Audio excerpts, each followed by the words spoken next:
तो चलिए शुरू करते हैं। आज की जो मॉडर्न प्रॉब्लम्स है ना, उनका सॉल्यूशन हम एक ऐसी जगह ढूंढेंगे जहां शायद किसी का ध्यान ही ना गया हो, एक प्राचीन खजाने में। आजकल ऑफिस में कैसा हाल है? काम का प्रेशर, डेडलाइंस, एक अजीब सी दौड़ है ना? हर कोई हसल कल्चर की बात कर रहा है। मतलब 2400 घंटे काम काम और बस काम। ऐसा लगता है मानो हम एक ट्रेडमिल पर हैं जो कभी बंद ही नहीं होती। पर क्या हो अगर इस सब का सबसे अच्छा इलाज, सबसे अच्छी करियर एडवाइस आज से नहीं बल्कि 600 साल पुरानी हो? हाँ, सुनने में थोड़ा अजीब लग रहा होगा, लेकिन रुकिए, ये काफी दिलचस्प होने वाला है। तो मिलिए कबीर से। हाँ, वही संत कबीर। लेकिन उन्हें सिर्फ इतिहास की किताबों का एक चैप्टर मत समझिए। वो एक तरह के रैडिकल थिंकर थे, और उनकी बातें, उनका ज्ञान आज की हमारी इस वर्क लाइफ के लिए एक सीक्रेट वेपन की तरह है। तो चलिए सबसे पहली चीज पर आते हैं, बर्नआउट और इम्पेशंस। मतलब वो फीलिंग कि सक्सेस अभी चाहिए, इसी पल, और जब नहीं मिलती तो जो फ्रस्ट्रेशन होती है। सबने महसूस किए ही है ना? और इस पर कबीर का जवाब देखिए, क्या खूब कहा है उन्होंने। धीरे धीरे रे मना धीरे सब कुछ होए, माली सींचे 100 घड़ा ऋतु आए फल हुए। कितना सिंपल और गहरा है ये। मतलब मन को समझाओ कि धीरज रखो, सब अपने टाइम पर होगा।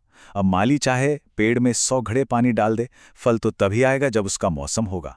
ये जो आजकल का हसल वाला फंडा है ना, ये उसका परफेक्ट जवाब है। तो प्रैक्टिकली इसका मतलब क्या हुआ? इसका मतलब है प्रोसेस पर भरोसा करो। रिजल्ट की टेंशन लेने के बजाय बस अपना काम, अपनी मेहनत कंसिस्टेंटली करते रहो। फल वो अपने टाइम पर आ ही जाएगा। यकीन मानिए, इससे आधी चिंता तो वैसे ही खत्म हो जाती है। अच्छा, अब अगली बड़ी प्रॉब्लम पर आते हैं, ऑफिस का शोर, और सबसे बढ़कर मुश्किल लोग और उनकी बातें, मतलब क्रिटिसिज्म। इससे कैसे निपटा जाए? इस पर कबीर का आइडिया तो सच कहूं तो एकदम उल्टा है। वो कहते हैं, निंदक नियरे राखिए आंगन कुटी छवाए, बिन साबुन पानी बिना निर्मल करे सुभाए। मतलब जो आपकी बुराई करता है उसे दूर मत भगाओ, बल्कि उसे अपने पास रखो, अपने आंगन में उसके लिए घर बना दो। क्यों? क्योंकि वो इंसान बिना साबुन पानी के ही आपके कैरेक्टर को साफ कर देगा। कमाल की सोच है।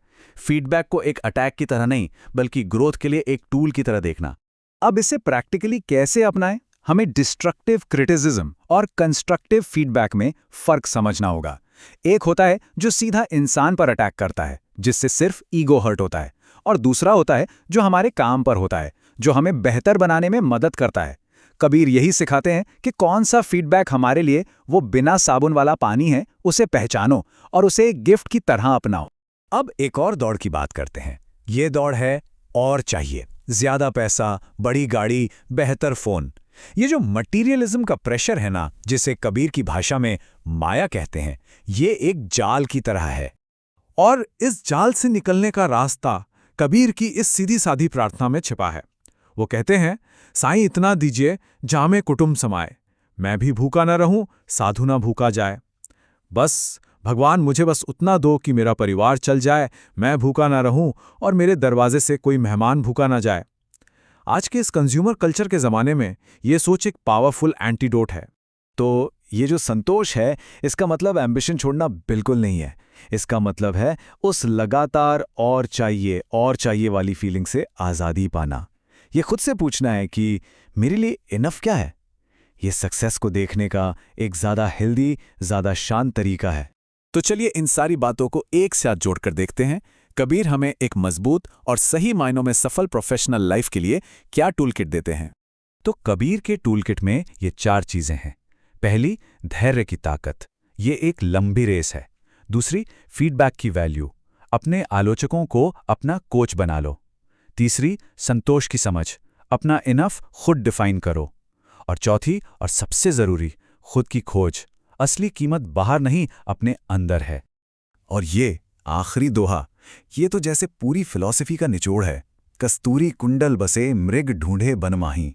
मतलब खुशबू की जड़ कस्तूरी तो हिरण के अंदर ही होती है, उसकी नाभि में, पर वो बेचारा उसे पूरे जंगल में ढूंढता फिरता है। ये हम सबके लिए एक बहुत पावरफुल मेटाफर है।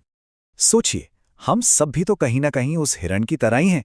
अपनी खुशी, अपनी वैल्यू, अपना सुकून सब कुछ बाहर ढूंढ रहे हैं, प्रमोशन में, सैलरी में, दूसरों के वैलिडेशन में। जबकि कबीर याद दिलाते हैं कि असली खजाना तो हमारे अंदर ही है।